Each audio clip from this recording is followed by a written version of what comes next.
everybody! Welcome back to episode 3 of Bullshittery season 2.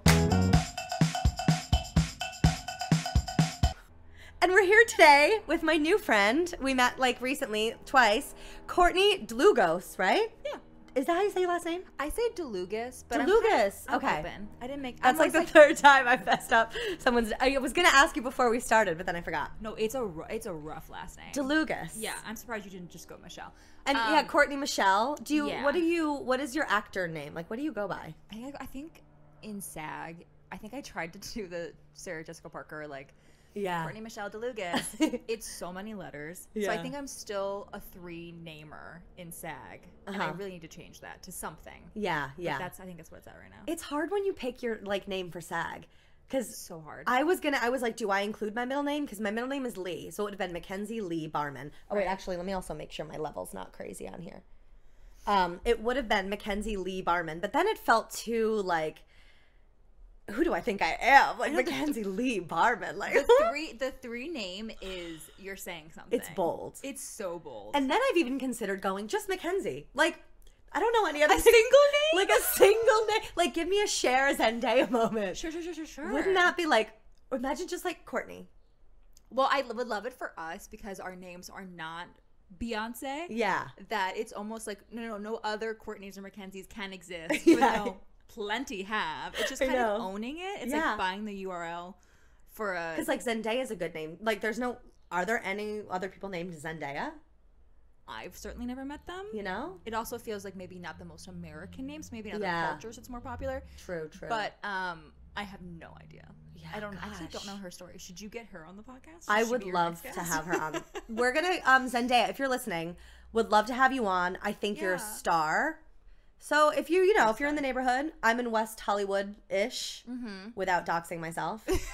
On the corner of... I'm actually on the... Yeah, I'm on the... No, I can't. Well, there's so many apartments. I really could just like... No, I won't.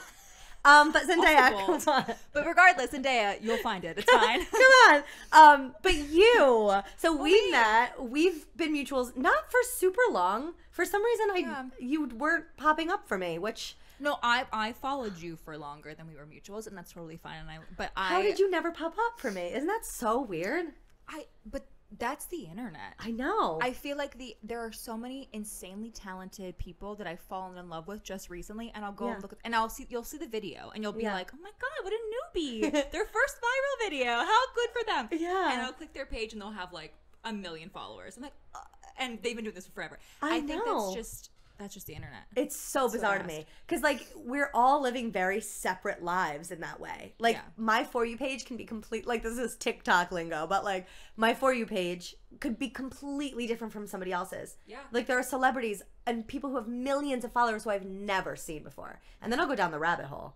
Of course. But when I went down your rabbit hole, I was like, how have I never seen this girl before? Like, you're so good. Oh my god, that's so nice. You're so good. Yeah. I feel like we're so good. Like, it's, what do we do with all this power that we have? Something evil. We do podcasting. We do podcasting. That's what we do. Truly. I love it. And then we met with Alex. Yeah. I love Alex. We love Alex. Love Alex and John. We love Alex. We love Alex. We as a team. We love tomatoes. Oh, yeah, okay. Do you love tomatoes? I don't hate them. Yeah. I feel like it's sometimes... Whoa. Yeah. Sometimes a love-hate, but I love tomatoes. Anyway. Wait, can I say where am I one going? thing about tomatoes? Yeah. I do really like them. I love a sun-dried tomato. I love like a thick salt and peppered tomato. Yes. You know what I recently discovered though? I don't know what kind of podcast this is, but I'm just diving in. Yeah. You can have this thing called colitis. Colitis? Yes. Also, I should mention I'm a hypochondriac. Okay. I've had every disease. Wow. Yeah. Oh my god, we'll get into that. Self-diagnosed. Okay. But, yeah. Okay. Different. I've had every single disease. I'm actually dying at the moment. I currently have a fatal disease. So it's great. But I guess colitis is like, and don't quote me, is like a where you have pockets in your tummy that can cause gas and bloating and blah blah blah. Is this inside? Boring? Is it super boring? No. Okay. I'm actually fascinated. Okay, so in your intestines, I guess like. I think this is what colitis is. It's like little pockets. And so certain foods, aka tomato seeds, will get stuck in those pockets and can cause like issues with digestion. It can cause upset stomach. It can cause really bad pains. Yeah, so people who think that they just have like chronic stomach pain. It could be colitis. It could be just like these certain foods that get stuck. And I've noticed I love tomatoes, but I gave them up for a little bit, and I had a little bit less tummy pain. Really? So it could be, I do love tomatoes. That's why you said that I got a little bit of a trauma response, because I don't know. Oh my, If they wow. love me back. Of Yeah. everything I could have said. I know, it was so specific. Wow. Like, that was just random. Yeah. Okay, weird. I wonder, like, do some people have more holes than others? Is that? Yeah, I don't think everyone has the little pockets. I think that's specifically the disease. I'm going to be looking this up afterwards. Give it a Google. Comment below if you have colitis. Yeah. And what that experience is. Please do. Because I'm actually really curious. Send pics. Let me It's stop. super. This is going to be shaking the whole day. Okay, so we're friends now. Yeah. Through comedy, through the internet. And I want to know, because you work a lot. You're here working this week in LA. Yeah. How did you get started? Because I feel like my gut is feeling like we have similar trajectories, but I have no idea. Paths? Maybe. I mean, a lot of Or people, like histories of getting into this weird life. Yeah, I mean, I feel like the general is like needed attention growing up, found the way to get attention. Yeah. Leaned into it. But yeah, and thank you for saying I work a lot. I don't feel like I do at all. Yeah. But we can pretend that I do. Yeah, no, we fake it till we make it, guys. Just constantly working. Yeah. Yeah, so actor is like the main thing, right? And I feel like content creation has become the vessel through which I do the acting and the writing. I don't know if you feel the same way. Yeah, Like, it's the vessel through which I do it, and it became like the moneymaker, but acting was always like the North Star. Yeah. And I'm from West Virginia. Nice, love that. Yes. I grew up there. I went to college there. And I think the interesting thing about West Virginia is, and maybe other states are like this, it's the only one I grew up in, but I think it's very, like, a little bit behind and a little bit reserved in its own kind of little place. Yeah. And so I didn't understand film or television, and I didn't know that there was like a job you could pursue. Yeah. I didn't know being an actor, I didn't know there was like a course for it. No, did you grow up more rural West Virginia, or were you like in a city-ish? I mean, I grew up in a college town. Okay, So okay. like it's kind of both Yeah. in a weird way, because Yeah. when the areas where the college is very city-like, and then there's also like right on the outskirts is rural. Yeah. I mean, I grew up in a nicer area. It's like along the lake, so it's like Oh, where yeah. rich people live. That's nice. But I also lived in a trailer in that area. Yeah. So that was kind of my dynamic. But I just feel like I thought someone would like discover me at a mall. You know what I mean? Yeah, That's- I did too, kind of, I Of think. course, like I think we Yeah. all had that idea, and I don't think I wanted to pursue it. I mean, I did musical theater growing up, loved it. I had to pick a minor for college. I majored in advertising, and you have to pick a minor that's like different than your major Yeah. at the school. And I picked theater because I thought it would be. I told people because I thought it would be easy, but I really just like. You're like, no, I low-key want to do this. I love it so much. And you had already done musical theater before this? Yeah. Yeah. Younger, like as a kid. Okay. I never did it in high school because it mattered too much that I looked cool in high school. Okay, yeah. And we were not like a Glee high school. Like theater was not cool. So Yeah. I just never delved Did you into have it. like a good theater department at your high school? No, it was just like kind of, would you like a show a year, or like a fall play, Yes. spring musical kind of thing? Yeah, they did. I think, they would do one musical production a year, I believe. Yeah. I don't remember. I was like that removed from it. Yeah. I think they did that. And I remember my senior year was the first year that I considered it. And this was like a whole other story. But I was working with like the choir director on something, and he was like, "Oh, we're doing." He had basically auditioned me for the play that they were doing, which was Evita. Oh, Evita, yeah. Are you familiar? I actually don't know the show, but like I know the show, kind of, you know. Okay, well, just to say, it is like an African story, Right. and I just think it's so interesting that this town of all white people. They do Like, that a lot. A lot. They do that a lot. This wasn't that. This was like 2000. No, it was like 2009. But Yeah. Still. Yeah. I mean, I don't know if they actually put the play on, to be honest, because I didn't do it. But I'm like, it had to have been literally all white. Isn't people there doing Evita. one role in Evita that didn't Sherry Renee Scott? Wasn't she in Evita? Or am I thinking of a different? Aida. No, she was in Aida. Wait, was it Evita? No, it was Aida. Wait, what am I thinking? Maybe it's Aida. Aida is. Oh my God, what is the song? Aida. It is Aida. Is that Aida? What's Avita? Avita is oh my god, like I should know this. Avita is wasn't like Cheetah Rivera in Avita? No idea. I have no idea. I'm blacking out. Wait, but Avita's a real place. Yes, they both are. Okay, so no, it was Aida. Aida's like the African. Yeah, or was it Egyptian? Why am I blanking? Maybe it was Egyptian. Maybe. Well, Egypt is in Africa. Yeah. Oh, yeah. Oh, so it wasn't African. So it wasn't African, and I didn't know that until like 4 years ago. Okay. Yeah. We're both right. Look at us crushing. And we're both so wrong. Like so wrong. Anyways, so not really much of a background, and then I did it like for fun, and then I remember I left West Virginia and I moved to Miami, and I was doing some like bullshit. Can I curse? Yeah. Doing some bullshit job, and I was miserable. I was making like $30,000 a year, if that, in Miami. It's a very expensive city. Yeah. It's like making $30K here. It's like so expensive. You can spend that a weekend in Miami. It's for real. It's brutal. Yeah. And I was working like 12-hour days. It just was so rough, and so I was like, how do I make extra money? And I started being an extra. Mm-hmm. I met this guy who was like a professional extra, didn't know it was a thing. Mm-hmm. And he introduced me to his agent, right? It was like a background agent thing. Yeah. And I got hired to be, my first one was like an extra in this Brazilian, didn't even speak English, Brazilian commercial for beer or something. Like it was all in Spanish? Portuguese. I don't know. I'm really dumb. So I'm like really dumb about things. Brazil's Portuguese, right? Yeah. Right? Yeah. Okay. I think. We'll cut this. Anyways, no, let them know. People need to know how stupid it is. No, it's important to realize how dumb we've gotten as a society. Like we did know this at some point, but now we have brain rot. So yeah, I think that's so true. Yeah. But yeah. Anyway, so I did. That was my first thing, and I just remember being on set, and it was just this collective thing about making art, and everyone was working together, and it just felt so cool that I was doing this for money. And then I was an extra on. There was a show that they did in Miami called Graceland. Okay. Yeah. It was on like TNT or something a million years ago, and I was just an extra, some sort of like Russian. Like kidnapped person or something, was like me and a bunch of girls, and I just fell in love. Yeah. Long story short, I fell in love. I was like, this is what I want to do. I'm like watching the actors cook. I'm watching like the art department put things together and the costumes put things together, and I'm like, this is. And it just felt like, ooh. Yes. Yeah. Like, people, this is what you do. This is what people do. They make this. I've consumed so much of this. And I have no idea how it was made.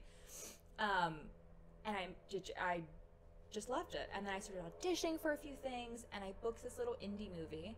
Still in Miami. Yeah. And it shot maybe 45 minutes away. Totally doable, but I just was like, I'm quitting my job. Yeah. I'm doing this movie for like 3 weeks.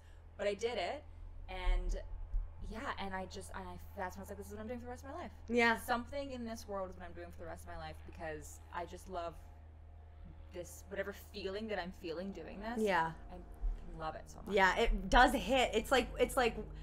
It's the only thing I can think of, like finding your purpose, like to be corny, like it does feel that way. It feels like, oh, that's how I felt, because I started doing it like in high school. Okay. And that's how I felt when I had to carry a placard across the stage in a show called Sweet Charity. Okay. I was the first one on stage. I was the second one, because I remember seeing this other girl walk, and I was like, like, like the applause, like in a high school auditorium.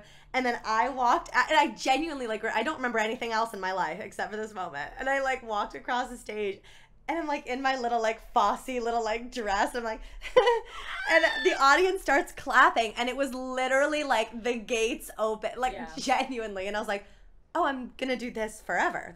This is what I want to do. Unlocked. When I was in either 7th or 8th grade, I think it was 8th grade, our little middle school did Cinderella. And I was Cinderella. Oh my god! And it was truly one of my favorite experiences as a kid. Yeah. And I remember distinctly, we did 3 different performances. We did it for our parents, we did it for the rest of our peers, and we did it for the elementary school. And after the elementary school show, I came out in my little Cinderella dress, and there was all of these young kids, and I'm 13, so it's not like I'm some old hag, but like Yeah. there's all these like little young kindergartners and first graders or whatever, and they think I'm Cinderella. They just watched the play and they want my autograph, and I'm signing it, "Follow your dreams, Cinderella." and I don't know if it's narcissism or if it's ego or whatever, it may be a combination of all the things, but I just was like, oh, I can give this gift of storytelling and wonder to other people and little kids. It stuck forever. It's so fulfilling. I don't feel like that's narcissism. I feel like it's like the opposite in a way. Like, it's like, I don't know if you feel like this when you read like comments on TikTok and stuff, but sometimes when the comments are really positive and it's like, oh, I love this, or like this made me laugh, or like people are just genuinely like, no, this, like, today sucked until I saw, or like things like that. It's like, that is the best feeling in the world. Like knowing that you had like weirdly had an effect on somebody else's like mood. It's a wild feeling. I'm so grateful that, because you kind of do at some point choose what you want to do on these platforms. Because it starts working and you kind of like, I'll go down this lane. And I feel like we both chose comedy, obviously, because we're hilarious. We're so funny. Which I felt like was an easy thing for me. I'm sure it was an easy thing for you. And I also chose like something that I feel like I'm trying to constantly relate to other people when I'm doing it. And it was the best decision I've ever made. I did it kind of by accident. But it's like the best decision I made because the comments are literally like, oh my God, this is so me. Or I didn't know other people did this or thought this. No, we're all the same, which is so freaky. It's so, I mean, it's like alarming, but also beautiful. Yeah, stunning. Depends on what day. I'm like, we're literally in a virtual reality. There's no way around it. Like, we've just been copied and pasted and it's great. Yeah, we're all living the same life. We're just Sims with different clothing. Different boob size. So I agree. I think that's like what started for me was that little moment, and then you get like little nuggets of it in your life, especially in this industry. Where it's just so fulfilling. There's so much. There can be so much pain. Right? You love it so much, but there's also these little nuggets that are just like your cup is not only full but like runs over and lasts for a few days, and it's just those moments are so beautiful. Oh, I know. And you're here this week working. Yeah. Well, it's work. It's work. I love being on set. Yeah. I shot a commercial and I love, it was a SAG commercial, which means that there's like a nice budget behind it. And so you get to see all of the art people and we walked into this house and they had created an entire office for this guy who was like an architect or something. In the commercial, the character? The character was an architect. And so they had all these fake little houses and they had all these like, what are they called? Like plans? Like like I know what you're talking about. The drawings. The drawings, the sketches, the renderings? Renderings, I guess. Yeah. And they're like, it's like rolled up, like very classic. And just someone made that. Yeah. What do you mean? Floor plans? Yeah. We'll get there. It's called something. I feel like they call it something specific in like Ocean's 11, but like just being on a set like that, and I know you've experienced it too, it's the best. And then because you kind of realize too that you are not like, I feel like growing up, I had this idea that like actors are the star because they're the front facing people, like that's who you see on the red carpet, whatever. So like when you're growing up and you're not in the industry, at least for me, like the idea of things, the way that they feed it to you is completely different than how it really is. Like it really is, it's very business, and like you have to be the CEO of your own life and like really approach it business forward. And I feel like when you're on a real set, it's like, it is that like, oh no, I'm just a moving piece here. Like I have to, like, you have to let go of like ego and stuff, especially when it's like, something quick, like, and it's like, oh, okay, I have to hit this, I have to like get the line out, because there's so many people that are counting on you to like, waiting, and they're all doing their individual jobs, so you're just like, I don't want to fuck this up, because if I fuck this up, then like we have to reset, and like it's just all over. You have to do your job, and it's that is kind of mind-blowing once you get in. You also realize you get knocked down pretty quickly once you become an actor, because you are not only are you auditioning a million times, and in that process, you're just, there's no glamour. There's no glamour to the audition process. There's no glamour to, like just like waiting until midnight to get your call sheet and not knowing when you can go to sleep because you have to wait to see what time you have to wake up. Like it's such a bigger thing than you, and it's very humbling. Yeah. But it's necessary, I think, too, because I think as actors, we do need a little bit of an ego feed sometimes. I think, because we need like validation. We need validation. I feel like that's why TikTok is so great. Like, unless your views are low, in which case you want to like die. Yeah, but it does because it keeps you going. Yeah. You know, it's like that. Like, I don't know, like, because you can get so in your head about like, oh, this person has more, or like this, and then. But if you just have those little doses of validation, you're like, okay, I'm doing the right thing. I'm not fooling myself. Like, I'm not, like, there's something here. Yeah. And now, I don't know about you, but, like, I feel like with TikTok, too, and, like, the creative control, I feel like I care so much less, in a good way, about what? Like, auditions and stuff. Like, when I'm doing them, I don't put so much... I feel like I psych myself out, too. I'm like, no, okay, you can't put pressure on this. So, like, I condition myself not to, Yeah. But, like, I will genuinely forget about an audition after I do it. And then my mom will be like, oh, how'd that thing go? And I'm like, what are you talking about? Like, I have no idea. Yeah. I don't even know what you're talking about. And, but I have to do that. I agree. I think that when you have something else that's fully in your control and kind of fulfilling that thing that acting fills anyways. Yeah. I mean, it's so nice to be chosen. And again, it's so fun to work on a set. I'm a big, like, collaboration person. So being on a set will always be more fulfilling to me than doing a TikTok, just the process of it. Yeah. But, like, the outcome of it, I love how it affects people. But, like, that's all still very nice and fulfilling. But, yeah, I think it's... And I think we talked about this on whatever day we got dinner. The interesting thing is also especially when you do a commercial and you're acting in a commercial, you really are just like a moving set piece. Yeah. And that's great. Have you ever done a print ad?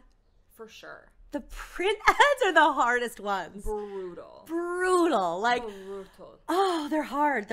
I get so in my head doing a print shoot. Yeah. Because I'm like, oh God, how do I stand? And then they show you back. They're like, oh, look. And then I'm like, I hate myself. No, I'm all of a sudden a gargoyle. You can't use this. Cut. Like, you can't use this. I actually am not signing a contract. I'm so sorry. I have to go. It's rough. And I think it's also because when I go on a set, I'm acting. I'm not focusing on my angles. In fact, I've never focused on my angles. It's hard. I don't even know what that means. But I feel like, no, you're hiring me because I'm an actor and I can make facial expressions and I can do things. Yeah. And so you're going to have to take 100 photographs and maybe one will work. Yeah. That's what we do. I'm so envious of people that, like, just have that, like, down. Like, I keep bringing up Zendaya because I'm genuinely obsessed with her. Obsessed. There's a video of her, I don't know if you've seen it, doing promo shots for Dune 2. And she is, like, chatting away with her stylist or somebody. And she's like, oh, yeah. And then all of a sudden the camera's there and she's just like, her entire face changes. And it's like, people can just do that? Is there like a class that you take? I wonder. Maybe like once you get a certain publicist, they're like, oh, here's how you find your sides. Yeah. Because even when I'm taking headshots, you get anxious in headshot sessions. I suck at headshots. I'm like, I need you to tell me exactly what to do because I have no idea. Yeah. I can barely pick out the outfits. I know. No, I know. I genuinely need a stylist. That's a goal of mine this year, guys, is like, I need to have better style. Like, I have no rhyme or reason to anything. No. Like, there's no... But you have great style. You're very I do not have yes, you style. Do. Yes, look at you. You have great style. No, I only wore these because all of my jeans are too stretched out in the butt. So I was like, I have to wear a pair of pants that. I love it. No, it looks great. But I feel like too, I'm very like, I need to get better things too. Because when I lived in Kingston, it was really like the only stores around were like Marshalls or like Target. Yep. And so my whole wardrobe became like that. And then when you start stockpiling stuff like that, you're like, oh, my closet is like a Marshall's rack. Like I don't want to wear any of this, you know? Yep. So I'm trying to buy more high-end, not high-end, but like better pieces, you know? I went to lunch the other day with a friend and I walked in and she was wearing, I don't even know what she was wearing, but you could just tell just by like the quality of the cloth. Yeah. That they were like more expensive items. Yeah. Like, I don't know if they were like, necessarily they were like Gucci or even like the rope, but they were maybe like, this is why I don't know any brand names. Anthropology, baby. They would be like some Anthropology. And that's still low. I mean, I bought something from Anthropology yesterday. Oh my God, or 2 days ago. This is Thank big. you. We're doing This it. is really big. I'm like, oh. And it was because I got a residual check in the mail. So I was like, treat myself. Oh, fuck yes. Beautiful. And thank God, one of my commercials I booked a couple years ago is recycling my commercial. That's so bad. And just Free things money. like that. I know. It's Yeah. like I'm not even doing anything. That voiceover, guys, I'm telling you, get into voiceover. Do it. It's the best. If you need any help, let me know. But where was I going with this? What was I talking about? Anthropology. Yeah. I love Anthropology. Love Anthropology. I've never bought anything from there. No, because the jeans are like $170. Oh, that's actually cheaper than It's not that bad. It's not that bad. Okay. But I'm trying to like jeans, like I'll go to Aritzia now for like jeans. And it's like $100. I'm like, okay, that's like not bad. But I almost bought a pair at Anthropology. They were like these floral white, you know those pants that everyone hates, but I love them. They're like the buckety pants. The buckety pants? they like flare out like at the knee. So like you kind of look bow-legged. Yeah. But like I love it. They're like very hippie. Very yeah. like 70s. Yeah. No, I love and that's those my pants. vibe. I love that. Yeah. Are you a Free People fan? Kind of. Okay. Sometimes it feels too free for me, you know? There's just not enough rhyme or reason. Yeah, I'm like, I'm not cool enough. Sure.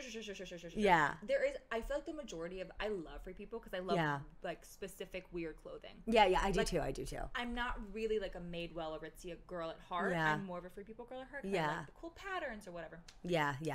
But they're very like statement-y. They pieces. are, Is yeah. that what you call them? Well, and a friend of mine, Leslie Dame, has amazing style, and she literally exclusively, I feel like, wears Free People and like things like that. And she always has like mixes and matches of like patterns, but she rocks it. And I'm like, maybe I could too. Maybe I should just give it a shot. You know what I will say about Free People? You should absolutely. My only, what's the word I'm looking for? Not grudge. My only bereavance? That's not the right word. What am I trying to say? Grievance? My only grievance. Yeah. Thank you. Okay, we're getting there. We're getting better. That was such a good pickup. Thank you. My only grievance is that I feel like the majority of their clothes are meant for free the nipple. Yes. Agendas. Not even agendas, but just like free the nipple peeps. Yes. You know what I mean? You're so right. Everything is sheer around the nip. Everything is just like nipple. Don't wear a bra, and you might see your nipple in it. Yeah. And I don't know that I'm like there with my boobs yet. Not sure where that stopped, but we were talking about Free People and freeing the nip and how the clothes are very free the nip on brand. Very braless and also very. Do you want to turn it so that we Yes. see it? One second. Please hold. I'll sing Hold for sound. intermission music. Okay. I just break out into like a Dear Evan Hansen Oh, song. let's do it. That I don't know. Do you sing? Yeah, I'm a musical theater girl too. Okay, but like, are you also pursuing any sort of music outside of that? I don't know. Kind of. I feel like I did a musical like years ago, Marvelous Wonderettes off Broadway, which was so fun. I loved it. But I was on Accutane at the time, and I didn't realize because it dries you out. So musical theater girls, beware, because this was just something I didn't know. My skin got really dry, my lips got really dry, everything got really, and I started losing my voice doing shows. And I was like, what is going on? Like, this is not normal. I don't know what's happening. So I kind of figured out, I guess, after all of it happened, that it was because of Accutane, that your throat also gets really dry. So I went on, I got this appointment with the best ENT, like, in New York, because, like, one of the girls in the show was like, he's the best. Dr. Salika, maybe? Can't remember, but he was amazing, and he, I had developed a polyp on one of my vocal cords. A classic. And I am like, oh my God. And so he gave me, what was that, prednisone maybe? Or it was something that would numb. Basically, you can sing any note your heart desires and you don't feel it. Oh, shit. And so it's dangerous kind of because you can become, it's like euphoric, like how good you sound on it. So like you can't be, but you can be damaging your voice because it's like numbs it. Right, so, because all the cues of the damage is gone. Yes. And now it's just pure bliss. So like when you would normally feel yourself wearing out, you just don't feel it on this medication. So I had the best shows of my life on this medication because I was swinging all 4 parts. And so it was like alto. That show should not be swung by one person. It should not. It should not. But it always is. It wasn't like they were cheap. It just what is what it is. Crazy. And they were the best. I loved that whole show. But it was insane. And I remember I had to sing the highest part, which was Missy, I think. Ooh, of course. Of course her name was Missy. Maybe. I think it was. But, and it's like high notes. And typically I cannot even hit them. I'm like riffing up on these high notes. I'm optioning up. And it was all thanks to that medicine and that doctor in New York. That's how I got through it. And then I had to leave the show because my voice was like, I don't know what's happening. Yeah. So scary. So if you're ever on Accutane, beware of that because I just didn't know. Yeah, same with like Adderall or like any of those drugs that just like really dries you out. I think isn't it also spironolactone maybe too? It's like a diuretic. Oh, what? I don't know. Just I feel like that's like the second time I've heard of that drug this week. Oh yeah, I'm on it. It's like supposed to be for acne. Oh, maybe. I'm doing it for hair growth mainly. We'll see how it goes. No, Paige DeSorbo was talking about it on Giggly Squad. Oh, I think she's also on it. Yeah. I think that was her. Yeah. Shout out. Do you listen to that podcast? I love that. I do. I'm obsessed with it. I love her. I'm a giggler. I love it. Great. I want to get them on my podcast. I had Hannah on season 1. I want to get them both in for season 2. I just feel like it'd be so fun to keep. So fun. Just have them over and like, I don't know. You have to. Styling, Giggly Squad. Are you watching? Because I just need to ask. Because I feel like we did talk about this the other night. But are you watching Love is Blind? I knew you were going to ask me. And here, can I please tell you, Mackenzie? I was like, I knew I was meeting you today. And I'm going to watch a few episodes because I know she's so passionate about it. I'm so passionate This is her about Roman it. Empire. And I really wanted to be a good friend and podcast guest and watch the episodes. And I completely forgot. Oh my God, don't worry about and it. I watched at all. Society of the Snow instead, which I don't recommend doing instead of Love is Blind. What's that? Society of the Snow? No, yeah. It's that movie about the Chilean, I believe. I haven't even heard of it. Rugby team. Is it on a streaming service? It's on Netflix. Okay. And it is a real story about. It took place in the 70s. It happened. I think they were Chilean rugby team, and they're flying to something. They're flying to maybe a game or something. I don't remember where. I think it was like over the Andes Mountains, essentially, and the plane crashes. I feel like I remember hearing about this or something. Is it based on a true story? Yeah, that's what I'm saying. Basically, it really happened. Yeah, in the 70s. In the 70s. And they made a movie about it with like Americans. Yeah. But this is like the real. It's actually in their native language using native. Oh wow. Again, I think Chilean. Don't quote me. I love plane crash movies. But girl, it is so visceral and it is so in your face and also dark, very very dark. Okay. Because they went through a shit ton. It's hard to survive in the Arctic, basically. Well, I don't know if it's Arctic, but like the Andes Mountains, very cold. There's avalanches. There's no food anywhere. There's no vegetation anywhere. Wow. Okay. Were there survivors? Yeah, they were like, well, I won't ruin it. Okay, but there were survivors, and they were there for 6 or 7 months. Wow. Or more. Yeah. I need to watch that. That's like right up my alley. I won't tell you how they survive because I feel like that's like a big plot twist to it. But yes, you have to watch it. But that is a totally different vibe than Love is Blind, and I'm so upset that I switched. God, I'm just addicted. Like, yeah, I'm addicted. I'm hoping I should honestly do like a Love is Blind recap episode and just like talk about all my feelings because you absolutely should. Well, I won't even bore you with it because you just have to watch it and get on it. But it is just this season really went above and beyond with the editing. Okay. I once did an acting class back in the day with an editor who did reality TV editing. I think he edited for like The Housewives or something. Okay. He was really cool. Really normal, like cool guy. And he was like, yeah, I don't know. I literally just make up whatever I want. Like, there's no, like, some of these things that he was telling me are completely cut together and fabricated. Like, it blew my mind. Like how, and this season in particular of Love is Blind, they made us hate certain people just to kind of reveal that, like, no, actually, you guys are all assholes. This person's fine. Like, yep. Oh, it's a social experiment. No, it really is. Yeah, it really is. It's been a while since I've watched reality TV because I get anxious. Yeah, because it's real people. Yeah, and I'm like, how's their publicist doing after that? Like, I just get like very, and I think about myself, like if I was ever on a reality TV show, how I would be so just like strangled trying to figure out how to portray myself in a way that could not be misconstrued as Oh my God, I know. being the villain. And then you wouldn't be yourself. You'd be like, oh, it'd be a shell. I thought about, because I'm watching The Bachelor this season. Okay. And I've had now 2 dreams about Joey.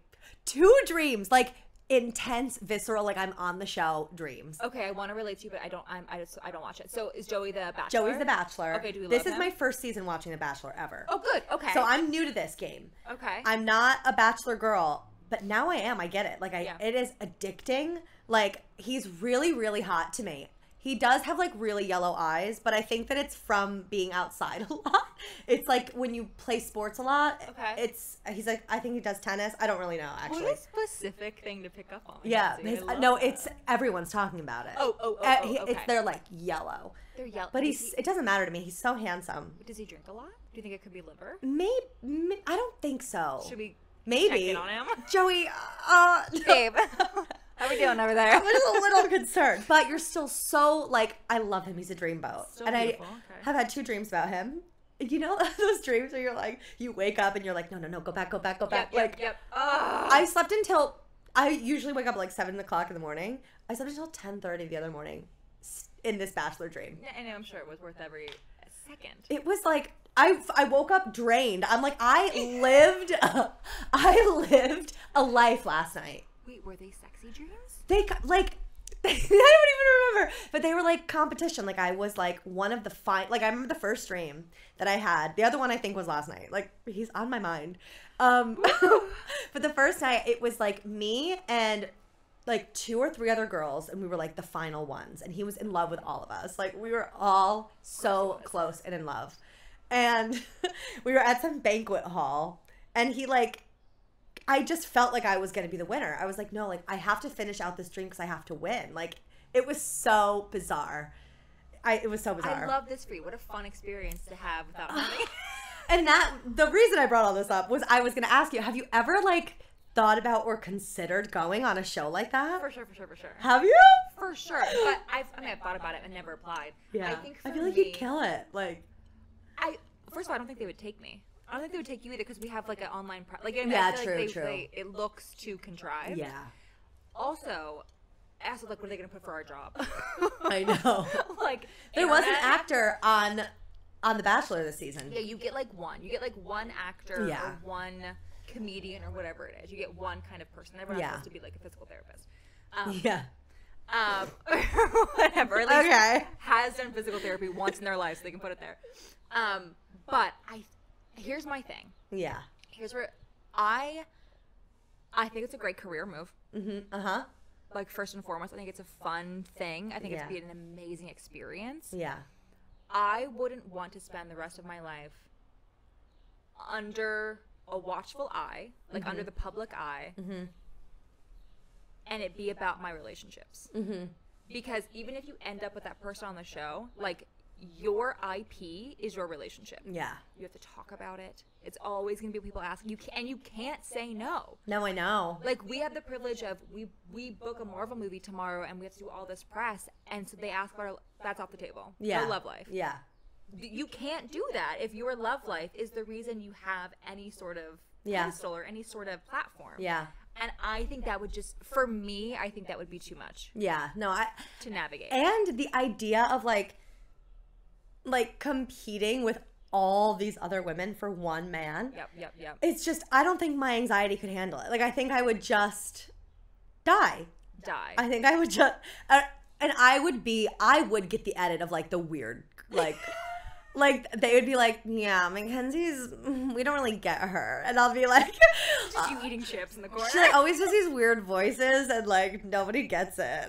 I'm just. By the way, it's everyone's eating lunch, but they decide to shoot you as if everyone's having a party, but you are just over in the corner eating crafty or whatever. Yeah, like that would be like, I would get the weird edit, and I can't handle that, you know? Yeah, that's a lot to handle. Yeah. I also, and this is not to be. It's not to sound whatever, but I truly, just given my past experience, there have been so many men. The guy I lost my virginity to when I was in high school, my best friend had a crush on him, and I was like, go ahead. Like, I just didn't want to fight with my best friend over some guy. Yeah. And I don't think she knew that we had a thing anyways, but I was like, I don't ever I think that I would get in there. Yeah. And the minute someone was like, I'm really into Rick, I'd be like, I'll go home. I'm out. Like, good, go for it. Yeah. Yes, you deserve him. What am I doing here? God, we're like the opposite. I'd be like, but he's mine. Like, no, he's mine. Like, I would fall in love. I know I'd fall in love. I'd fall in love so easily because they pick like fucking The winners. hottest guy. Although I've looked back at some of these when you look at the old seasons too, I saw a TikTok about this the other day. Like, the beauty standards have changed so drastically. Like, if you watch or look at the cast of an old season of The Bachelor, like when we were growing up, like 90s, like they're normal. Like, I feel like the work has work has become so normalized that like I don't know, it's like a whole different vibe. Okay. Like, well, also they look older to me. So does Joey, I honestly have no idea what he looks like. Does he have a modern face, would you say? Like, do you think he's new age hot? I feel like, yeah. Okay. I think so. And like all the girls are so stunning. Like, just so gorgeous. That would be hard too. No. No, that would be really hard for me because I don't know that I also, this is just me, I also am very intimidated by hot women. Yeah, I'm very intimidated. Oh, I know. And a room full of them, I don't know if I could handle it. No, I know. And not in like a, I love pretty women. I want to be them. I want to be their best friend. Yeah. I would just be the weirdest version of myself, being like, oh, look, I'd end up being like the maid. I'd be like, let me clean, let me make your bed. Yeah, I know. Be my friend. No, same, I know. Yes. Although, you know what's so fun though? When like these insanely pretty girls. What's so fun though, sometimes when you are friends with one of them and then you like make them laugh or something, you're like, am I God? Like, stop. I've been working on this bit for years because it is I feel like it's the most relatable thing for people who are comedians. Yeah. And it's like, to make a guy laugh, easy. Yeah. Fucking easy. Us on a date, oh my God, winning. Oh my God, I know. To make a hot, like a New York 10 gazelle laugh. There's no better feeling. There's no better feeling. And like when you just know that they like you and they think you're funny and they want you around, you're like, okay. And they go, oh my God, you're so funny. I know. Am I gay? Am I? Oh, it's insane. Girl power. Literal. The power of the woman. I know. No, truly. Real. I love it. Wait, so I do want to ask a little bit to circle back to you and like your life and TikTok and stuff. When did you start like making, because you have these great characters, especially the ones who like hate the person they're talking to, like the service worker people. Where did that start? And like, how did that become your specific niche? I went to a particular store. Yeah. In the mall. I feel like everyone, it's so weird because I did that video and everyone was like, this store. But I shop there a lot, so I never confirmed or denied. Yeah. But it is. But I went to that store and everybody was just literally couldn't care if I lived or died. Yeah. I was like, this is the vibe I'm getting. What is happening? Why is this like? And I was like, I don't want to be that old lady who's like, where's the customer service these days? Yeah. But I've worked in retail. Mm-hmm. I've worked as most of the jobs that I do, honestly. Yeah. But I was like, this has to be a thing that people, I had no idea it would like do as well as it did, but I was like, this has to be, other people are experiencing this, right? Is it just me? And that video was kind of, I think it was the clothing worker or whatever, clothing store worker that doesn't care if you live or die was like the title of it. Yeah. And I was like, I don't know if anyone's gonna relate to this, but I just have to kind of see. Yeah. I feel like it's a lot of my videos are just like, I do this weird thing. I just want to see if other people do it. Yeah. But I did really, really well. Mm-hmm. And then I did a few more videos, and then I would like be out in the world and I would just see that character in the people. Like I went to like the doctors and like that character was there. And I was like, yeah, the girl who works at the doctor's office doesn't care if you, like these are real people. Yeah. And I think it's just really relatable as a society because it's not that they're doing anything wrong. Yeah. Necessarily. It's just like you feel like you're not being taken care of in that moment. And so you're like, oh my God, I feel like this small. Like, you feel like such a burden. And again, it isn't like that person shouldn't have a job. It's just an interesting dynamic to be in on the other side of it. Because I've been on the other side. I've like worked in retail and had bad days, like whatever. But yeah, I think it's I guess it's just really relatable, and there's people like that in every industry, and so I just kind of took it and did different jobs. It's so good.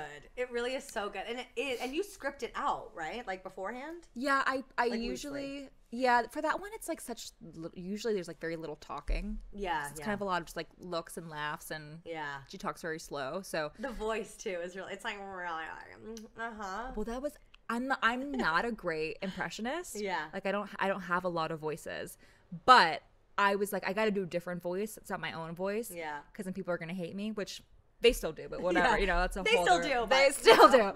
And I just was like, let me just do the easiest knockoff voice, or like second easiest knockoff voice, which is like a Kristen Cavallari, like Laguna Beach, kind of Southern California. So Kristen Cavallari. Oh my God. Yeah. Yes. And I feel bad because now that character is associated with Kristen Cavallari, and I love you, Kristen, so much. Love Kristen. Obsessed with you. Did you listen to her podcast with Steven, the Laguna Beach rewatch? No, podcast? but because I want to rewatch it. It was joyful. So I'm waiting because I want to rewatch it with them. Yeah. Did you? It's great. I had started randomly watching Laguna Beach again because it came onto Netflix or something, and Obsessed. I was like, oh my God, and I was obsessed like back in the day. So it was it was like candy. That was what I thought being, I think because it must have been like middle school when it came out, or like early high school. Yeah. And it just felt like that's what it was gonna be like. Like, I'm like, wow, this is what California's like. Like, for sure. Like, this is like, I was like in New York, like, oh, it sucks here. Like, I want to be a Cali girl. Like, it was so, I just thought that was what it was going to be like. And by the way, it is. it's exactly like that. I also thought that's what like high school was going to be like. Yeah. Like I thought that, and everything that they did, I remember like, the reason I think I can do a good Kristen Cavallari is because when I was in middle school, I was trying to be her, and I would try to talk like her. You kind of look like her. Don't do that. No, you actually really kind of do. She's so gorgeous. She's so gorgeous. And perfect. There's no way. But she is. She's perfect. Perfect. God. That whole cast of Laguna Beach and The Hills too. I was also very obsessed with The Hills. My God, yeah. It just was so, because there were only idyllic. 2 seasons of Laguna Beach. Or like, well, no, there was a 3rd season. How dare you? 3. There were 3 seasons. In How my mind, dare you? There were 30. I think that was the 3rd season. Yes, of course. It took over our entire childhood. It was massive. Like it was forever long. But yeah, only 2 seasons. Because the second one was like mainly Kristen. Yes. Right? The first one was Elsie. The second one was mainly Kristen. And then the third one I think was like Elsie's it was like someone's little sister. God, yeah. And it wasn't very good. Sorry. And then it was The Hills. And then it was The Hills. And The Hills were also amazing. It's just candy. And that was when she went to work at Vogue? Teen Vogue. Teen Vogue. Yeah. Oh my God. It was iconic. And what's so funny is that they, now that we're like in the industry, you know how like stuff works. It just is so funny that I'm like, oh my God, they're going to these parties and they're getting in immediately, and they're going to these fancy restaurants, and like of course those were like chosen locations. Yeah. None of it's real, but it felt so real in the moment, and you wanted their life. God, I really wanted their life. I really wanted their life. And now we have it. Now we're Cali girls. So now you live in Nashville. I do live in Nashville now, yeah. When did you move to Nashville? So I was in LA. Mm-hmm. I was in LA for 5 years. Mm-hmm. And I was dating a guy, and we were long distance, and I ended up going to visit him. Just like we would go like once a month and see each other. He would come here, I would go there, whatever. He was in Nashville. Mm-hmm. And I went to go visit him in Nashville, and it just happened to be March of 2020, and it was the literal weekend the whole world shut down from the pandemic. Mm-hmm. And I just kind of got stuck. Yeah. Like I didn't want to fly. I felt uncomfortable doing anything. So I just was supposed to be there for a weekend, and I ended up staying forever. Yeah. But yeah, that was the impetus. And then I just liked it. I do really like it. There's so much about LA that I love and miss, but I feel settled in Nashville. Mm-hmm. And to be completely vulnerable, I just feel like a kind of like a sack of shit still in LA. Yeah. A little bit. Like driving around, I still feel a little bit like, and that's like my own shit that I need to work on. But I always thought, because when I lived here, I was so broke. I was so broke. I just felt like such a loser because like I hadn't shot anything. Yeah. I didn't have any cool contacts. Like I just was like an average actor living in LA. Yeah. Broke as fuck. And now I'm in a place where I'm by no means like I'm not buying a Maserati, but I am like financially stable. Mm-hmm. Isn't that a crazy thing to feel? It's funny. Like, it's for real. Well, I thought it would feel different, but it also feels better at the exact same time. Yeah, yeah. It's so weird. Yeah. But so grateful for it. Yeah. I mean, and we're making money being stupid on the internet. Yeah, so grateful. But I honestly thought that once, and a little bit of like, I don't know what you want to call clout. I don't know what you want to call it. Like a little bit of like something, like a little bit of gusto walking into a room. Like I have like built a little bit of an audience and whatever. Yeah. I thought once I had that, I mean, people like recognize me in Nashville. I thought, do people come up to you? Sometimes, yeah. Sometimes. It's the best and the worst all at the same time. Because my immediate reaction is like, I'm so honored and like I love this, but then I'm like, oh God, do I have to be funny? Like, do I have to do something? Like, do I have to like? I just get really like, oh, you're gonna not think I'm cool. Yep. I get very like people pleaser, codependent. Like, oh my God, you're saying that you were a fan or you like or whatever, and now I have to be like, okay, tell me everything about you. Yeah, I know. And I get very you have to like entertain or be the best version of yourself. Yeah, I'm really, really grateful for it, but I always start sweating. It's like it's such a nerve-wracking thing. But I always thought living here, I was like, once people recognize me in any capacity, once I start making a little bit of money, and once I'm not stressed out about these things, or like I know a couple famous people or whatever, like my life will be different and I'll feel like $1 million. And I still don't feel that way. Yeah. And in Nashville, I feel great. And Nashville, I feel, and it's all ego. So whatever, take it as you will. But I feel like I deserve to be, like I just take a business call better in Nashville than I do in LA. I just feel more worthy. So it's my own work to do. Yeah. But I think that's why I've stayed for so long. Yeah. Because, and the people, I'm more familiar. I'm from West Virginia. So the people are a little more familiar. It's like literally like Southern accents, but also just the city's a little more familiar. Which is comforting. And I love the South. Like, you do? Okay. Like politics wise, there are a lot of problems. Like, hate that. Not the same. Hate that. Very different. But I love North Carolina. Like, love Raleigh. I would live in Raleigh. My best friend lives in Raleigh. And there is, like, just a little slower, like, people are kind down there, too. I mean, the right people. Some people aren't. But, you know, I get what you mean, though, with, like. Well, also, recognizing that, like, they're kind to us for certain reasons. We have the privilege of not being the people that they have disagreements with. True. So, love that for us. Very true, yeah. And we have that privilege. However, there is a slowness to, I think, any sort of Southern culture. I know in Tennessee, everyone's just a little more laid back and honest, and there's less peacocking. There's still peacocking for sure, but when the majority of the people are not peacocking, when you peacock, you look stupid. Yeah. Whereas in LA, you almost have to peacock. I know. Or it's I like know. you won't get to talk to anyone. Yeah, like if you're not kind of like at least with gusto talking about what you're doing in life, then everyone's gonna be like, well, what does she work here? Like, I know. It is hard in any sort of setting when that is the default setting to an environment. And I love the drive here. I love that the industry is here. Yeah. I love that you throw a stone and you could hit someone who is very impactful in the industry, someone that you have idolized. That's so cool. I do like it. Is really cool. It's so cool. You can go to Runyon and you can see this person that you just saw in a movie, or you can see a director that you just are obsessed with. Do stand up. Like it is here. It's the Mecca.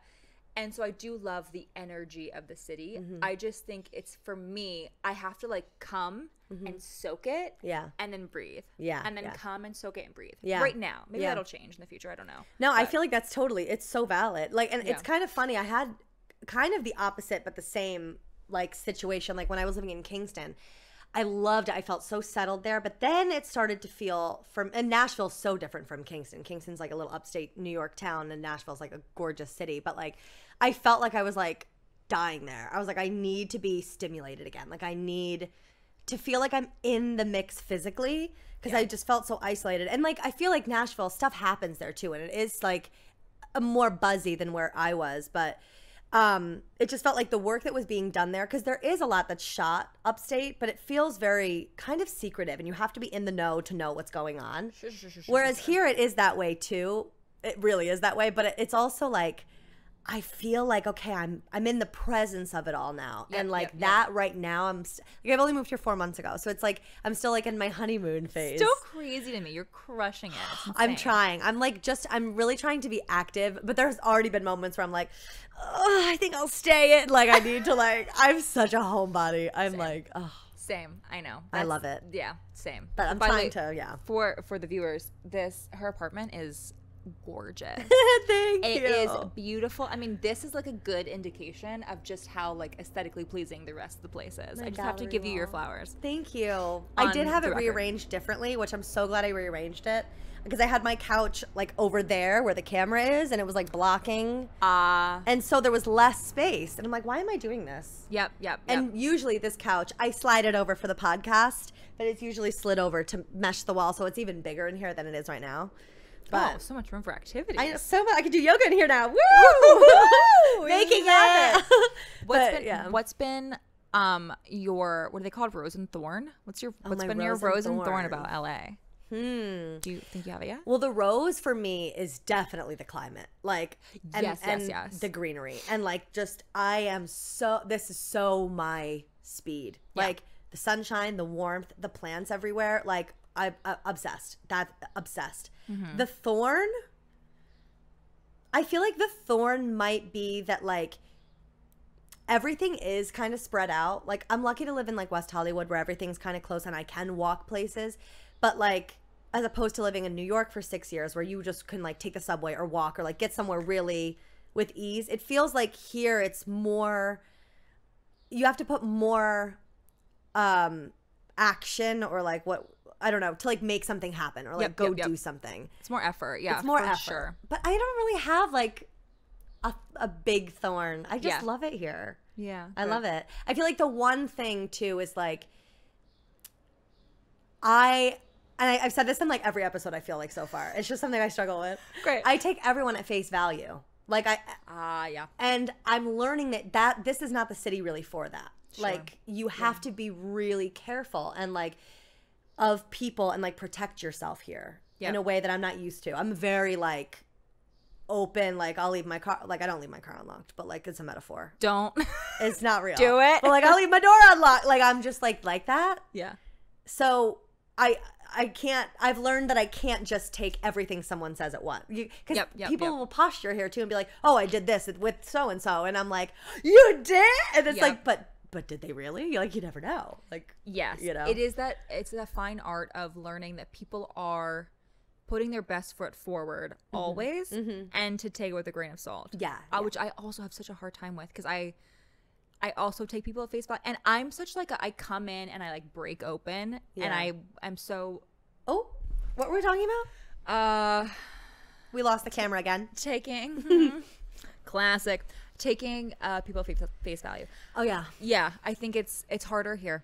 Yeah, and you have to. It's a survival tactic. You have to put your best foot forward. You have to.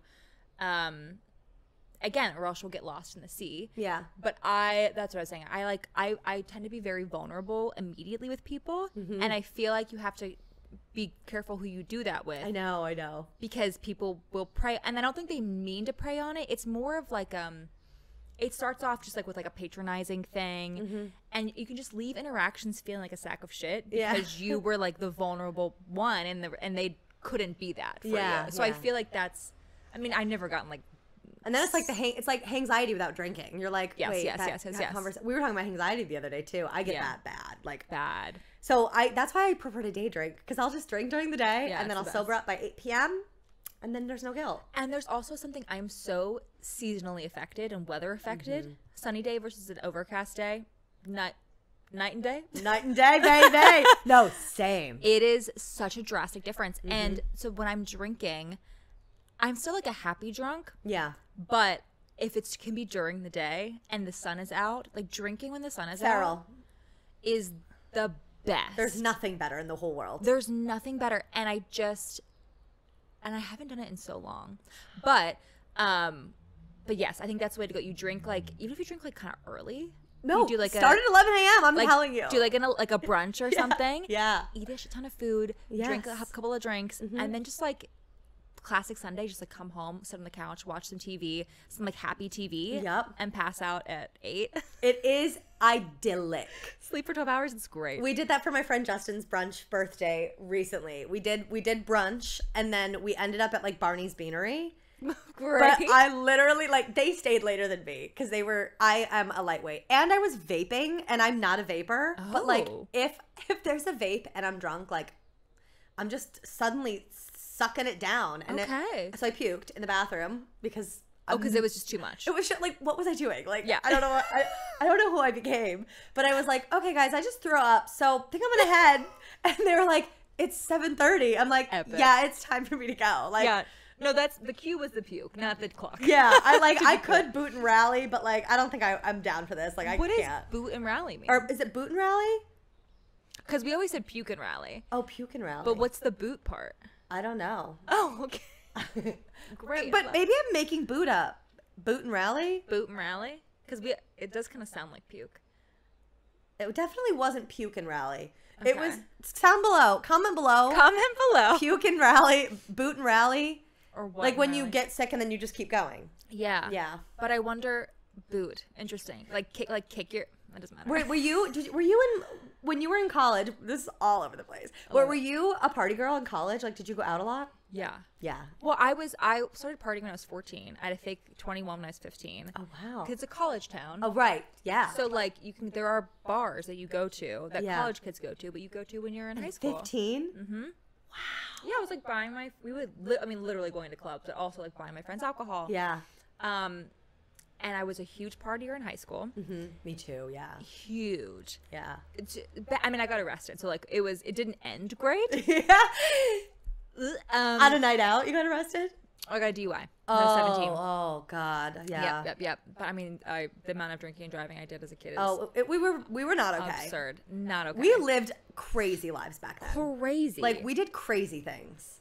Four Loko. Four Loko. Can we just talk about Four freaking Loko? Actually, I have a great Four Loko story. So Tell me. we would drink them. So there was a concert venue near us called Saratoga Performing Arts Center, SPAC, and we would always go see Dave Matthews Band there every summer. Like it was like Ooh, that's what we good. would do. I went like 11 times. I was obsessed. I still love Dave Matthews. So if you hate Dave Matthews, just don't come at me. I don't have space for it. Yeah. Okay. Maybe, I don't know.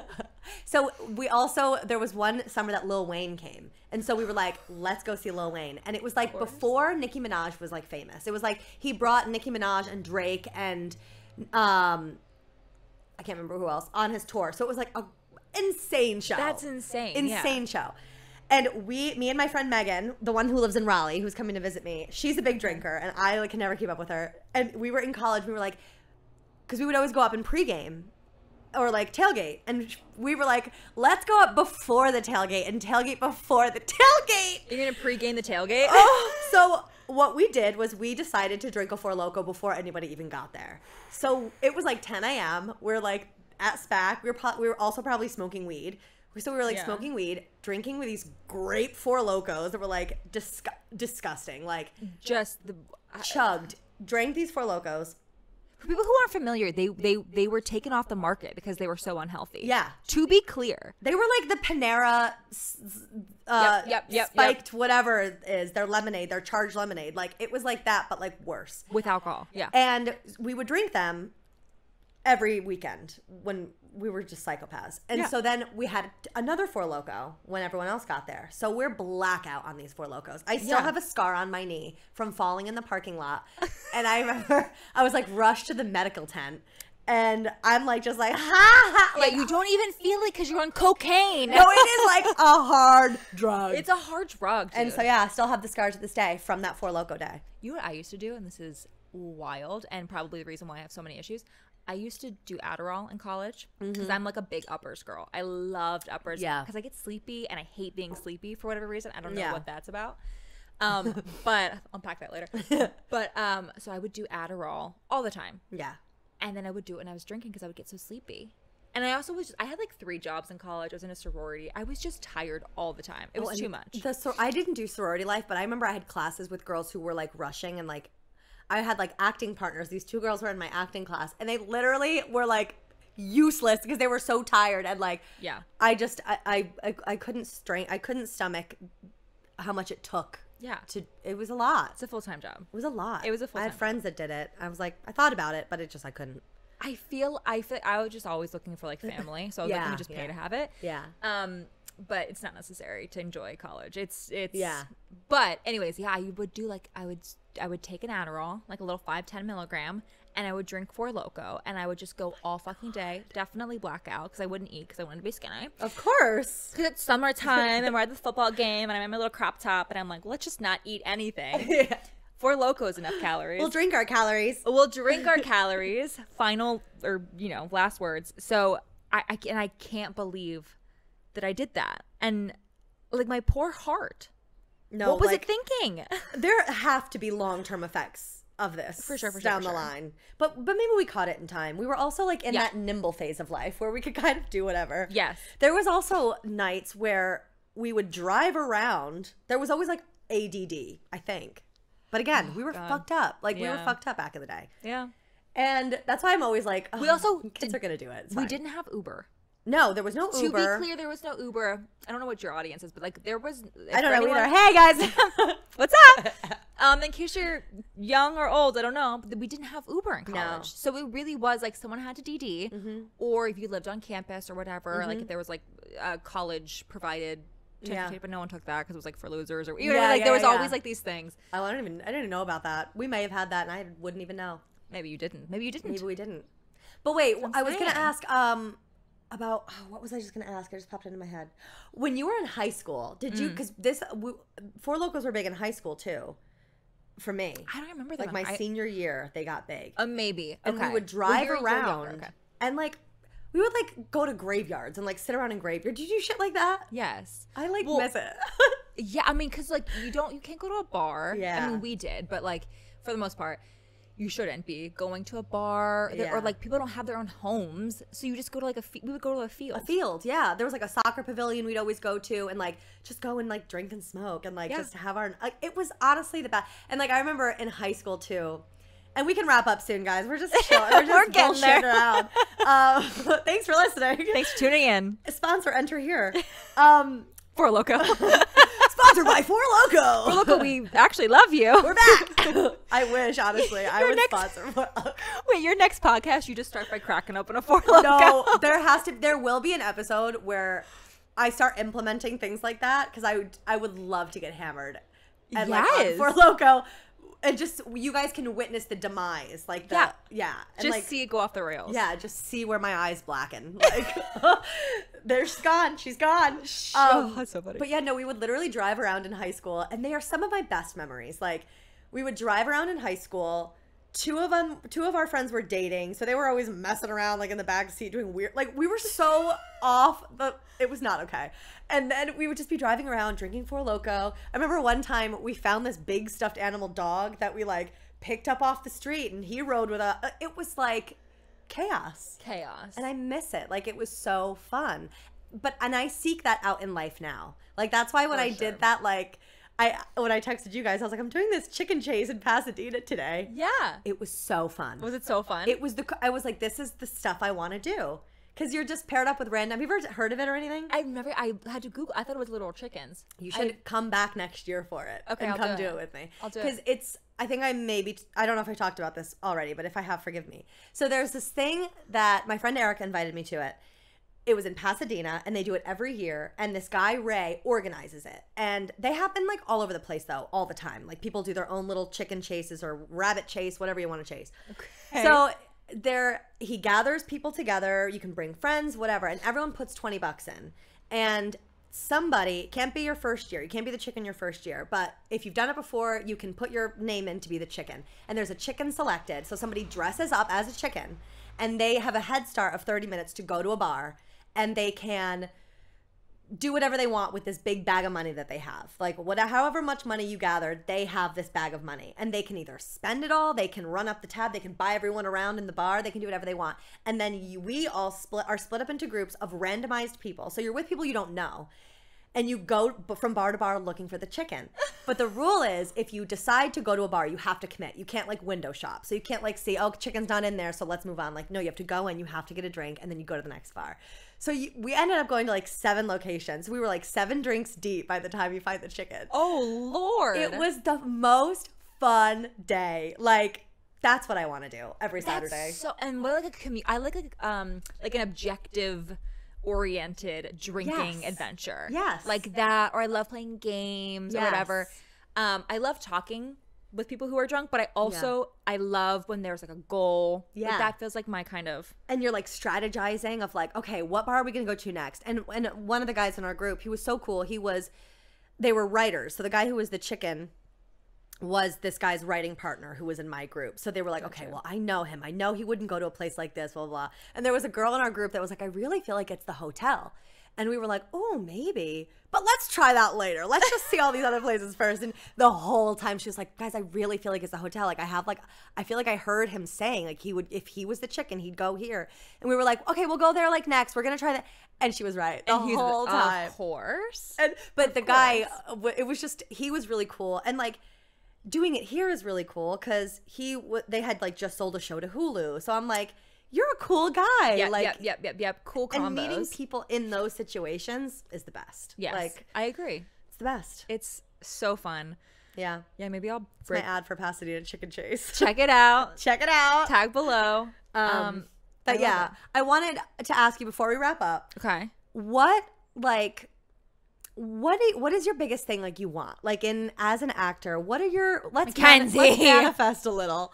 What is your ideal like I'm going to book this, I'm going to do this. Like what is your like what do you want? Okay, but I want to hear yours too if I can. Yeah.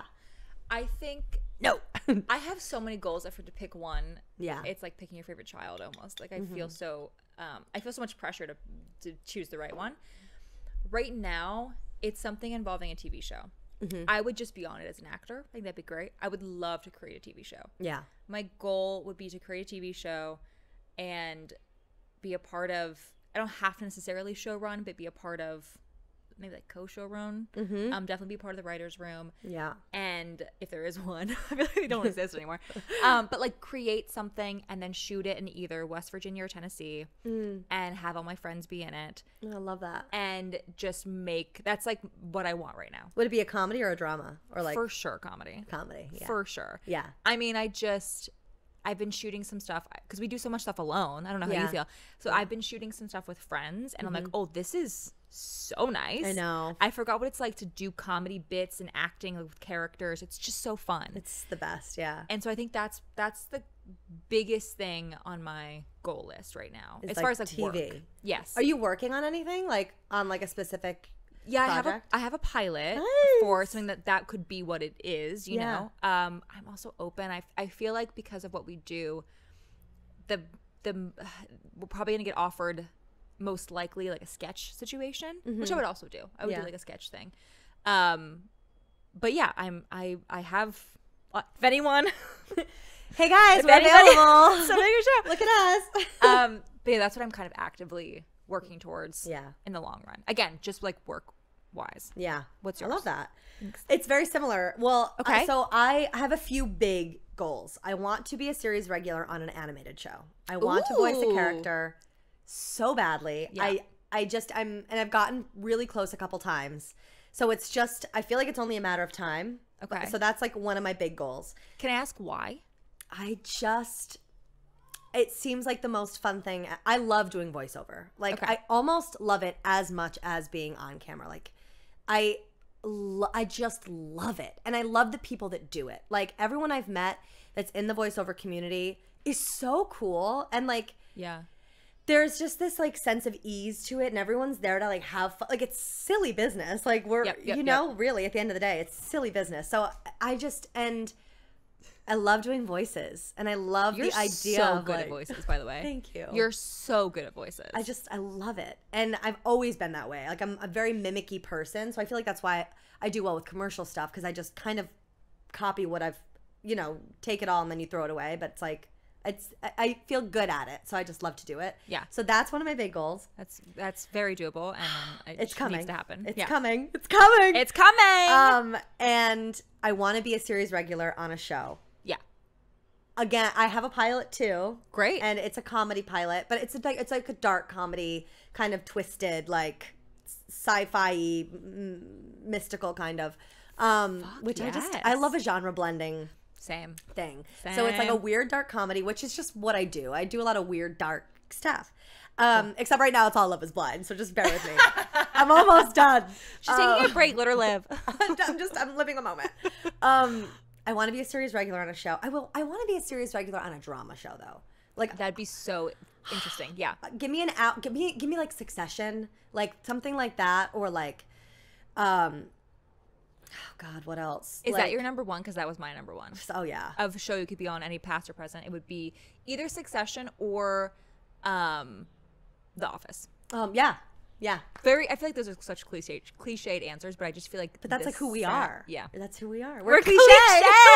Basic bitches. Yeah, we really are. Nice to meet you. But no, I wanna win an Oscar, or at least be nominated. Fuck yes. I wanna, because I feel like I'm gonna come out of the woodwork. I feel like people are just gonna be like, who is this girl and where has she been? And I'll be like, been here. I feel like that's just the way we want it to be. Same. I can't wait to be. Because right now I'm at the age where I'm not like an ingenue anymore. I'm not like a hot new thing. I've been acting. My first movie was 10 years ago. We're old wet rags. We're old, baby.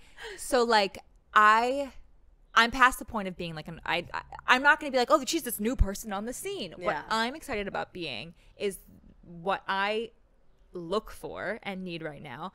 But I'm going to be that 40-year-old person who wins an Oscar, who's like hot on the scene, and that someone who's in their early 30s is looking at being like, oh yeah, I can do that because she did it. Yeah. And that's what I'm taking pride in right now. Yeah. So I'm just like, it's just the older I get, the more of a story I will be for someone. Do you know, like the more helpful my story will be for anyone who wants to keep pursuing it and feels like they're too old or whatever. It feels like it's been too long. Yeah.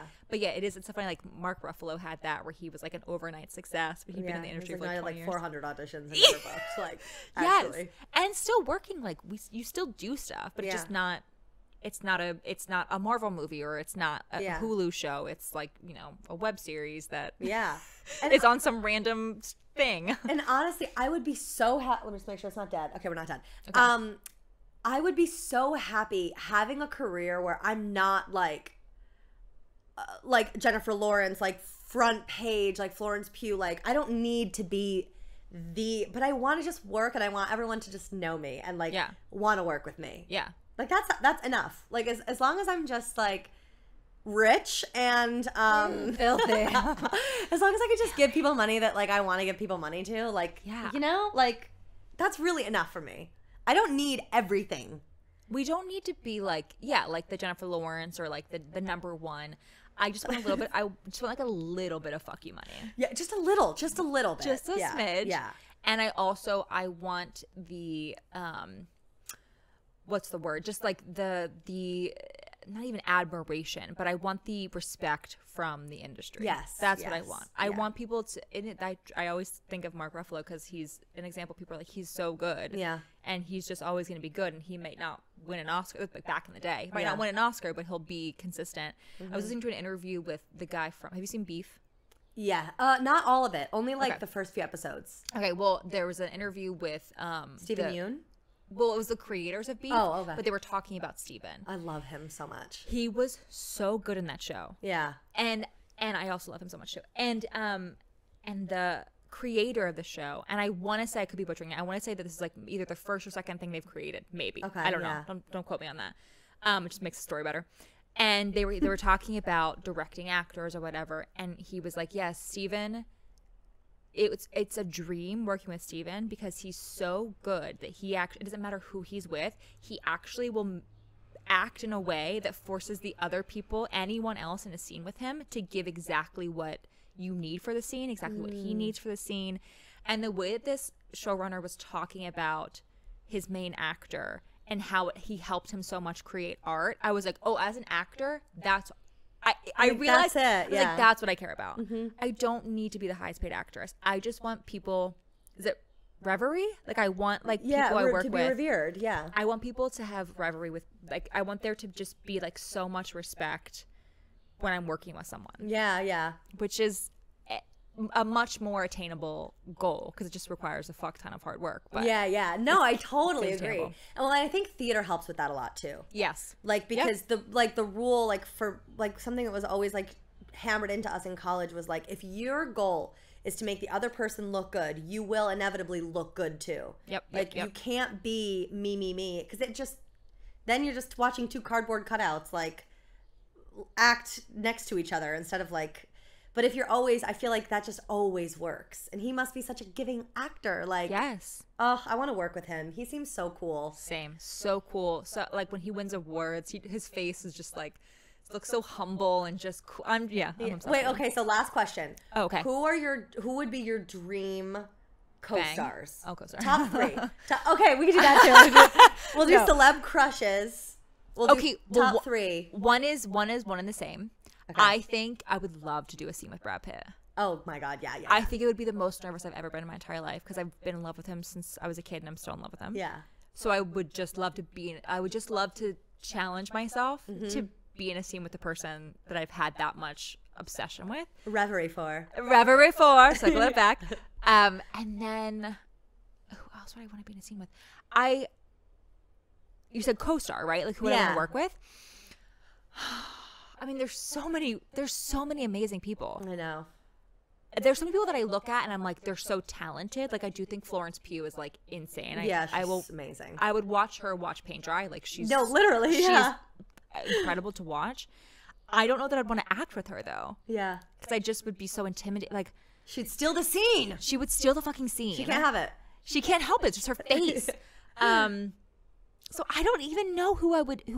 I know it's hard. Who I have that with, or like people you want to play off of, like maybe Stephen Carell.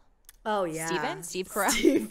Steven sounds so horrible. Stephen Carell. Yeah, I think Steve Carell. Yeah. Again, that's the reverie. Like you hear people talk about how good at improv and how good of a comedic actor he is. Yeah, he's a playful guy. I feel. Yes, I would love to work with him. Jack Black would be so fun. Jack Black would be so fun because he's so weird and just alive. Oh my God, I went through like a phase where I was listening to his version of the Time Warp at the gym, like to work out, and I would just replay it. Like, what do you mean his version of the Time Warp? He did because Tenacious D, his band, does like covers of songs sometimes. What is the Time Warp though? From Rocky Horror Picture Show. Oh my God! I wasn't even thinking that. I don't. No, it's weird how top of mind that is for me. Like, wait, hum me a few bars. What? Hum me a few bars. The Time Warp? Yeah. It's like, it's just a jump to the left and then a step to the right. Put your hands on your hips and move your feet in time. I don't know why I'm not picking that up. And it's like, let's do the Time Warp again. Yeah. Oh wait, now I got it. Okay. Yeah. Okay. So good. Don't sue me. And Tenacious D is a cover of it. And it's so good. Hilarious. Yeah, it's so good. Okay, and then your top 3 crushes. Let's do your. Wait, who are you? So Jack Black. Oh, do my you people have I your want list? to work with. Yeah. Oh God. Okay. Meryl. Of course. Meryl. I feel like she could play my mom really well. Yep. Meryl. Look, we'll do Meryl. No, you know what? She's too obvious. We'll take her off. Toni Collette is somebody who I'd want to work with. Yes. I just need. I die for her. Yes. Toni Collette, Joaquin Phoenix. I love him. He's my favorite. Okay. Who would be my third? Zendaya. Right now, oh no, honestly, I'm obsessed with her. Right now, honestly, I would love to do something with Jeremy Allen White. I feel like we could play siblings. Yeah, okay. I feel like I would want to play with him. I think it'd be fun. You just prompted me. I feel like I would love to do something with Io. Oh, I know. She's amazing. She's very funny. I need to watch Bottoms. Yes, Sam. It's out on a streaming network now. Yep. Okay, but yeah. We'll watch it. Okay, now crushes, and then we're done. We're done. We're wrapping up. We're wrapping. Stick around for the crushes. My crushes right now. I wish I had a crush. This is more important. I don't have a crush in real life, and it is fucking me. It is fucking with me. You do have a crush in real life? I have no crush in real life. I don't either. Do you, I'm actively looking. I kind of do, but like not really. Oh, okay. Well, It's hard. I'm jealous. It's really hard. It's hard. You get so picky as you get older. I know. And I just honestly, like, my toxic trait is that I just feel like this is so weird, but like, you don't, like, I can't give you my time. Like, I can't, like, let you in. Like, I can't let you get to know me like that. Like, I can't. I just can't. But I'm working on it. We're working on it. We're all working on it. Fucking A. Because I also want to, like, have a boyfriend again. Like, of course. You know? Of course. Like, in right now, but in life, you know? But they have to not suck. They have, I know. That it's a prerequisite that I did not have before. You live and you learn a lot of dark things. And you're like, oh, everyone's horrible. Yeah. I don't know. But crushes. So B-Pit. Yes. My baby Brad. He's always been number one. Mm-hmm. I also used to have a really big crush on, and don't kill me, Swifties. I love Jake Gyllenhaal. Okay, yeah. He's always been up there. I don't know why. He's such a cutie. He's cute. Yeah. He's hot. He's smart. He's funny. Yeah. He's always been up there. I'm trying to think of like a more like a current one. Yeah. Oh, you know who Andrew Garfield. Oh, he's such a babe. Andrew Garfield. And he's cute, but more his personality. Yeah. And if I'm being completely honest, the fact that he dated Emma Stone. Oh, I know. Shoots him green up. Green flag. Shoots him up there. I love also Emma Stone. Michael B. Jordan. I would fuck the shit out of. Just to be clear. Yeah. I would do dirty things to Michael B. Jordan. Yeah, he's too beautiful. Like, it's not, so there's something wrong. Like, he's beautiful. He's beautiful. Who are yours? Tell me. You know, okay, like, this is so cliche, but ever since I saw, ever since I saw Saltburn, Jacob Elordi is so hot. Like, he's so hot. Yep. And I know, like, my delusionalness is that I feel like we could, like, step outside of a bar and have a cigarette. Like, I don't even smoke cigarettes, but I'd bum one off of him. We would just start, like, having this, like, deep conversation about, like, art. Yeah. And he'd be like, oh my God, you can keep up with, like, this is very, like, me hating on women, like, myself. Like, right. But, like, he'd be like, wow, you're a smart woman. Like, you can keep up with me and my intellect. And I'd be like, yeah, I can. Like you want him to be a little misogynistic. Yeah. And actually, I'm smarter than you. And then he would realize that and be like, oh, wow, I can't keep up with you. Like, this is fun for me. I'm now in love with you. Like, that's how I think it would go. I think I stand a chance. I really do. I used to, so I met Jacob Elordi a million years ago before he was on Euphoria.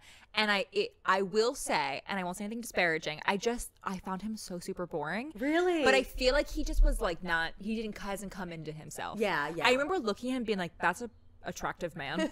And he's huge. Yeah. He's very tall. Yeah. But he was just so boring to talk to.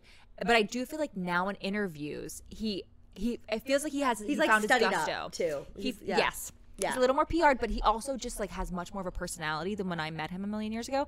So I love this for you. It took me a second to like come into the Jacob Elordi fanfare. No, me too. But I want this for you. No, this is very new for me because when I'm watching Euphoria, I'm like, no, he's a baby. Like, he's like a child. But watching him in Saltburn, I'm like, no, he's so cute and like tall and cute. It's like a baby bunny. But like huge. Yeah. So him, he's so like old now, but like Jeff Goldblum, like I'm obsessed. Sure. He'd be a fun day. I go for the fun. Well, Jacob Elordi doesn't seem like fun, but like he could be fun. I'd make him fun. You change him. He would discover how funny he is by dating me. You'd be the best thing that ever happened to Jacob I really Elordi. would. I'd be the one that got away. Like if we ever broke up, which we would, because then I would date somebody better. Oh my God, it's over again. Wow, we are going long. I would be the one that got away for Jacob Elordi. Yes, him, Jeff Goldblum. Yes, what a group. Who is my third? Honestly, like maybe like Pedro Pascal. Okay. He's like I love kind of a little unconventionally hot but funny. Like you like a goofy. I love a goofy guy. Yeah. I love a goofy guy. Yeah. I get that. Yeah, I feel like, and I haven't dated goofy guys. Like I feel like I've dated like serious and I can't do another serious guy. Serious guys, like the emo. Like and like the actor emo. Like. Kill me. I always am attracted to actors and like artists because I'm just like self-sabotaging. But like I can't do like the like I like gets angry for no reason, like no, we're done, just for like the art of it, you know what I mean? Like we're done with that. We can't do it. We can't keep up. They can't keep up. They can't. It's exhausting. Yes. But yeah. What I've learned is that you can be the most positive person in the world, but if someone's negative, it's times 100. Oh yeah, yeah. And I'm like, I'll never do the emo negative again, because that's the way you see the world, and I love that for you. Just how I refuse to see the world, and you're pulling me down, brother. Yeah, and that they do, and then you're like, you try to like almost mesh into their energy, and you're like, no, I don't want to be here. I'm a brighter light, like I can't, Yes. Yeah. Okay. Yeah. This is a great group. I love that group. For Yeah, you. but yeah, that's my quirky little guy group: Jacob Elordi, Pedro Pascal, and Jeff Goldblum. There are so many better answers, but that's what popped into my head. But that's top of mind. That's all that matters. Yeah, I love that for you. Okay, we have to wrap it up because we're genuinely so over. I could talk for like 2 hours, but same. I feel like people are like, shut up, too speed. Thank you for coming on my podcast. Thank you for having me. It was the biggest honor of my life. It was so fun. And great. Is there anything, like, where can people find you, watch your stuff? What are your, like, socials? Socials are at It's Courtney Michelle. That's Instagram, TikTok. I'm trying to like build my YouTube more. Yeah. Follow her on YouTube, guys. I'm trying to do different sketches on YouTube, actually. Oh, wow. It's a new thing I'm going to start doing. That's smart. So get in early. I should start doing it. Early bird special. Early bird special. No, I should do that too. It's just fun to have like something different. Yeah. In different places. So it's going to be a little more longer form, kind of different. Cool. I think, I don't know. We'll fucking see. Yeah. So, but thank you. You heard it here first, folks. Thank you guys for listening. Make sure that you subscribe. Follow me on Instagram and TikTok too. Duh. Subscribe, like, share this. I'm trying to get this out there. So it's free. Literally free. And we love you. We love you. And we'll see you next time. See you. Bye.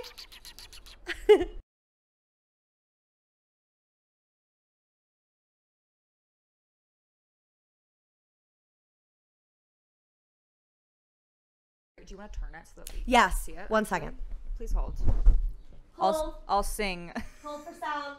Not sure where that stopped, but we were talking about free people and freeing the nip and how the clothes are very free the nip on brand. Very braless and also very great. Have you ever done a print ad?